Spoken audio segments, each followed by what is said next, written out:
Bueno, es cierto que el artículo, digamos, la fundamentación, los considera la exposición de motivos, cita incluso un artículo de la ley de reforma agraria, pero dice que la tierra, aunque esto no es, sí, la ley 15037 del 64, que la tierra no se usaba en armonía con el interés social, esto en relación a la Constitución del 33. Cuando su concentración constituyese un obstáculo para la difusión de la pequeña y mediana propiedad rural. Me imagino que a eso se refiere con el tema de acceso al derecho de propiedad.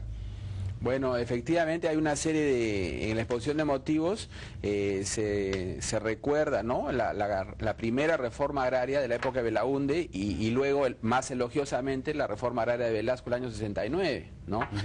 Y es verdad, esas dos reformas que se hicieron en el Perú tienen pues un origen ideológico muy anterior, ¿no? Yo creo que vienen de los 7 ensayos de Mariátegui, ¿no? Eso ha sido el veneno, ¿no?, que se ha originado este problema, ¿no? Y queremos volver a tomar ese veneno.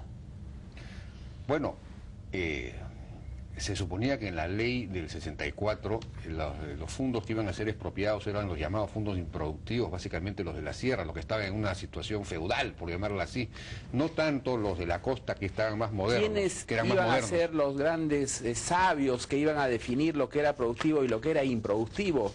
Los funcionarios del gobierno central. Bueno, eso fue lo gravísimo. Ahí está el origen de Sendero Luminoso, Jaime, como yo dicho ese paso, argumenté ya el año 86.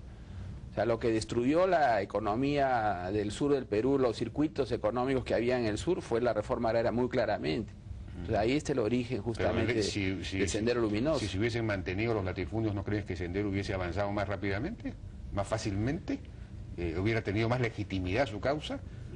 Es muy fácil juzgar desde Lima, ¿no?, con estándares, o desde el Fondo Pando, sabe Dios, con qué estándares, las situaciones sociales que habían en la Sierra del Sur del Perú, ¿no? Entonces, a veces se tenía una gran ligereza para hablar de eso, ¿no?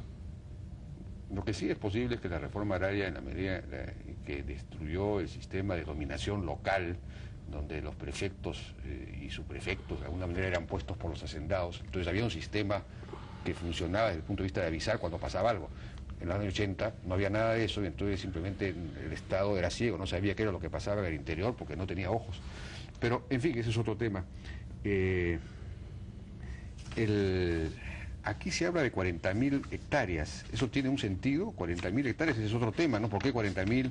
Ahora, lo que pasa es que no hay que entrar en eso, yo creo. O sea, ¿por qué 40.000 y no 30.000? Además, 40.000 es hoy día, ¿no? El próximo gobierno seguramente lo bajará a 20.000 y el subsiguiente a 10.000 y así, ¿no? Entonces se convierte, claro, en un motivo digamos, en un tema populista, ¿no? Claro. Demagógico. Además esto se está dando en el contexto, ¿no?, en el contexto que se está tratando de hacer no sé qué piruetas para controlar los precios de los combustibles, por un lado, por otro lado el azúcar. Entonces, ¿qué pasa?, ¿no? ¿Qué está pasando? ¿Nos estamos acercando a las elecciones? Pero